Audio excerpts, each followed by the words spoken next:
오늘은 법화경 이야기 세 번째 부처님이 열반이 된 이유에 대해서 설명해 드리는데요. 이같이 인도의 현지의 열반한 장소에 이렇게 부처님을 열반한 모습을 표현해 있고 저도 이렇게 참배한 바 있습니다. 안녕하십니까, 혜원입니다. 혜원의 불교 현대적 응용하기 79번째 법화경 세 번째 하는데요. 지난번 시간에는 제가 그걸 설명해 드렸잖아요. 첫 시간에 이제 법화경 유래 설명했고, 두 번째 이제 법화춘류에 다 설명해 드렸다시피 법화경은 부처님 어떤 진리를 말씀을 했다기보다는 이제까지 부처님이 한 강의 내용이 다 여러분들 중생의根기에 맞게끔 방편으로 설명을 해놨다 했잖아요. 그렇죠? 그리고 또 하나 제가 또 중요한 방편 중에 하나가 오늘 제가 설명드렸다시피 법화경은 총 28품분이 있다 했잖아요. 건강경은 32품까지 나누고 법화경은 28품인데 그 중에 16품 중에 열의 수량품이 있습니다. 수량품을 이제 왜 제가 설명을 해드리고자 하니, 모든 사람은 개인적으로 이런 생각을 하잖아요. 부처님은 생로병사, 우리가 태어나고 늙고 병들고 죽는 것에 대해서 고심을 하고, 그렇기 때문에 이 문제를 하기 위해서, 이 문제를 해결하기 위해서 출가를 했다 했고, 그 출가한 다음에 깨달음을 얻었다고 했잖아요. 그럼 부처님은 안 돌아가셔야 되는데 왜 안 돌아가셔요? 그럼 돌아가신 거는 뭔가 이상하지 않냐라고 이제 말씀을 하신 거죠. 그렇게 또 생각할 수도 있잖아요, 일반 중생들이. 그래서 부처님은 그에 대해서 설명하는 내용입니다. 결론적으로 제가 그 경전 내용은 좀 이따 보여드리고, 부처님은 이렇게 말씀을 하신 거죠. 일의 수량품에서 뭐라고 말씀하냐면,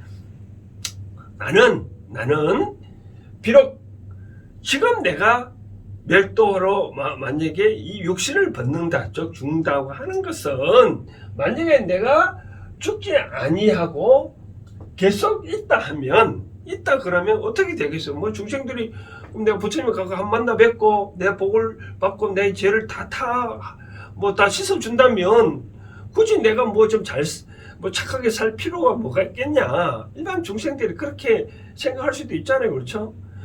그러니까 진짜 내가 어려운 점이 있다 하면 내가 부처님 살아 계시니까 내가 가서 한번 만나 뵙고 한번 살려달라, 그 크다는 위신을 갖고 계시니까 그럴 수가 있잖아요. 그래서 부처님은 뭐라고 말씀하시면 나는 어떻게 방편으로 나의 수명은 영원하다. 그런데 방편으로 내가 죽는 것을 보여주는 것 뿐이다. 그렇지 않으면 어떤 많은 사람들이 교만해지고 존경의 마음을 없다고 말씀을 하신 거죠. 그렇죠? 이제 그런 대목을 제가 경전을 다시 더 보여드리고 다시 또 이어서 얘기하겠습니다. 경전에 보면 그 부분만 제가 발췌를 해봤습니다. 먼저 보면 금비실멸도, 이제 실로 멸도는 아니나 다시 창언 말을, 이제 노래 부를 창자잖아요. 그렇죠? 다시 말을 한다면 마땅히 멸도를 취한다. 왜 멸도를 취하냐? 열애는 방편의 방법으로 교화 중생을 교화를 한다. 소유자와 왜 그러냐면, 만약 부처가 오랫동안 머물러서 어디에? 세상에 오랫동안 머문다면 박덕한 사람이 성근을 심지 않냐고, 그래서 빈궁하게 살고 하찮하게 살고 탐저 오욕에 탐한다. 그렇게 하면 억상이라는 생각을 억자거든요. 생각과 생각들이 입어 들어간다. 어디에 들어간다고요? 헛된 거물망령, 헛된 그런 거물과 같은 그런 헛된 생각에 들어간다. 약견 열애, 만약 열애를 본다면 어떻게 본다고요? 상자 항상 존재하신다고요. 멸하지 않냐고. 그렇게 된다면, 만약 그렇게 열애를 항상 본다면 편기교자, 교만한 마음과 교만한 자세를 일으켜서 이해 염태, 회자는 품을 회자. 이 싫어하렴 게으를 태. 싫어하고 게으른 어떤 태도를 품어서 불능생의 난조지상. 저 부처님을 난조라면 어려울 난자 만날 자. 그러니까 어렵게 만나기 어렵다는 생각을 불능생 능히 내지 않을 것이다. 또 어떤 마음을 공경지심 공경의 마음을 내지는 않을 것이다. 즉 다시 말한다면 만약에 부처님께서 항상 멸하지 않냐고 존재를 한다면 교만한 마음을 일으켜서 부처님을 만나기가 어렵다는 그런 생각을 하지 않고 언제 가면 만나러 가지 않겠느냐, 만나러 오지 않겠느냐, 또 만나러 오더라도 공경의 마음을 내지 않지 않겠느냐라고 말씀을 하셨네요. 결국은 나는 방편으로 지금 이 육신을 붙는다라고 말씀을 하셨네요. 자, 잘 보셨나요? 그렇죠? 부처님 분명히 그런 말씀하셨잖아요. 내가 만약에 멸도를 안 하고 만약에 항상 그대로 존재한다면 일반 사람들이 교만한 마음을 일으켜서 성근을 따지 아니하고 항상 교만한 마음을 내기 때문에 나는 멸도를 한다라고 보여준다고. 실제로는 멸도를 하지 아니하는데 이는 교만한 마음을 일으키는 것을 방지하기 위해서 나는 멸도에 들어간다. 즉 방편으로 지금 내가 이제까지 보여주고 있다라고 말씀하신 거죠. 그렇죠?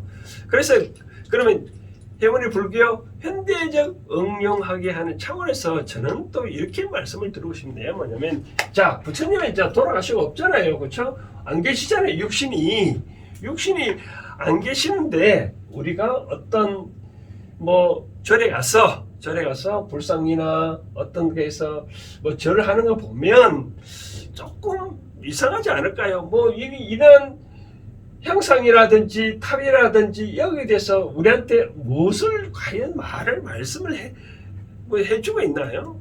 여기서 만약에 저도 물론 어떤 그런 과거의 현대적 불교 응용하기 차원에서 이것을 부처님이라고 생각하고 물론 절을 하지만 그때 내가 하는 절은 우리가 그런 말 있잖아요. 뭐 그분이 위대하니까 그나무를 행상을 하고 있으니까 잠시 그분은 이렇게 부처님의 한 말씀, 부처님이 또 그런 과거의 그런 현신으로 화신으로 나타낸 거, 그리고 또 어떤 이런 종단에 귀의를 하겠다, 맹세를 하겠다의 의미로는 삼배를 하는 것은 괜찮지만, 저처럼 삼배하는 건 괜찮지만, 어떤 복을 달라고 절을 하는 것은 이제는 지양해야 되지 않느냐라고 말씀하셨거든요.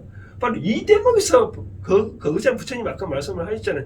내가 만약에 멸도를 하지 않냐고 계속 존재한다면 중생들이 교만한 마음을 이렇게 가만히 있다가 한 번 내한테 찾아와서 좀 뭐 도와달라고 말할 수도 있잖아요. 그러면 이제 생분이니까 뭐 어떻게 해줄 수 있잖아요. 그렇죠? 그렇지만 부처님은 이제 돌아가고 없으니까 그럼 나는 어떻게 해야 되냐? 부처님이 안 계시니까 어떻게 해야 되냐? 나는 성근을 심어야 되지 않아요. 그렇죠? 그러니까 결론은 부처님은 여러분들은 성근을 심으라는 뜻으로 나는 멸도를 했으니 그러면 성근을 심지 않냐고 이와 같이 형상에 도와달라 하면 되겠냐는 거죠. 안 그래? 물론 그런 형상에 대해서 내가 다짐한 의미로 자 부처님 그런 말씀에 기일한다. 부처님께 과연 그런 형상이 아니라 부처님 그런 정신에 내가 따르겠다의 맹세하는 의미로 절을 하는 괜찮지만 어떤 도와달라고 하는 것은 좀 잘못됐지 않겠느냐라고 저는 생각을 하고 싶거든요. 그럼 어떻게 되냐? 그럼 이런 절에 가서 뭐 교회를 가다 뭐 깨달은 사람 어떤 뭐 이판상이 또 사판상이 있잖아요. 그렇죠? 그런 분들에 대해서 우리보다 뭔가 뭐 공부를 많이 했었으니까 그럼 그분들한테 내가 내 삶이 어렵다면 이런 삶이 어렵다. 그럼 어떻게 좀 해달라 할 수도 있잖아요. 그렇죠? 그러면 해달라고 하면 그분들이 나름대로 깨달음이 있으면 깨달음 진리의 바탕에 뭔가 한 말씀 해줄 수 있지 않겠냐는 거죠. 그러면 그걸 듣고 내가 반성하고 또 다른 지견을 열어서 생각이 넓어서 또 내가 어떤 삶이 풍부해질 수 있지 않겠냐라고 말씀을 드리고 싶은 거죠.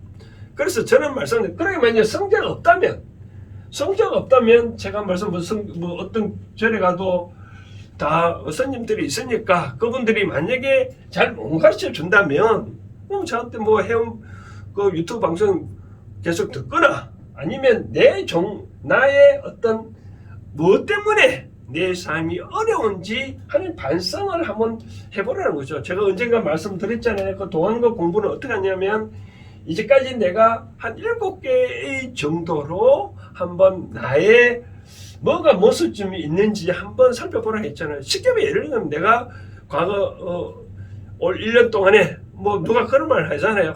당신은 뭐 계속 밥을 많이 먹는다든지 왜 계속 좀 웃지도 않고 계속 시무룩하고 있냐든지 왜 말을 그렇게 많이 한다든지 무심결에 나에 대해서 뭔가 비판적인 말들을 조금이라도 해왔는데 그걸 들어본 적이 있지 않을까요? 그런 들어본 것들을 7가지 적어서 이런 것들이 내가 모르고 행동이구나. 그럼 나는 내년에는 이렇게 하지 아니해야 되겠다. 그런 생각하고 나의 행동을 고쳐 나가면 그러면 내한테 어떤 복이 오고 있지 않겠냐는 거죠. 그렇죠? 그래서 이제는 제가 말씀을 드리는 거는 위 불자들은 부처님 분명히 말씀을 하셨습니다. 바로 너희들이 선거를 내가 살아있다 하면 너희들이 선거를 심지 아니하니 없으면 바로 선거를 행사할 수 있지 않냐. 그러니까 선거라는 말은 바른 어떤 생활이라 바로 그런 거든 바른 종자거든요. 그러니까 저는 항상 말씀을 드리고 싶은 거는 착하게 살지 말고 자꾸 바르게 살아라. 바르게 사는 방법은 지금 동안거 기한이 이런 식으로 내가 누구와 나한테 말한 나의 모습점들을 한 7가지 정도 찾아내고 그런 것을 고치겠다고 다짐을 하는 것들이 바로 공부고 그러면 그 다음부터 내 삶은 평탄해진다고 말씀을 드리고 싶거든요. 그래서 해원의 불교 현대적 응용하기 천태종의 소유경전 법화경 4번을 개쳐서 하는데 다음은 이제 우리가 천태종의 수행법인 관세음보살 보문품에 대해서 설명을 해드리도록 하겠습니다. 오늘은 여기까지 하겠습니다. 감사합니다.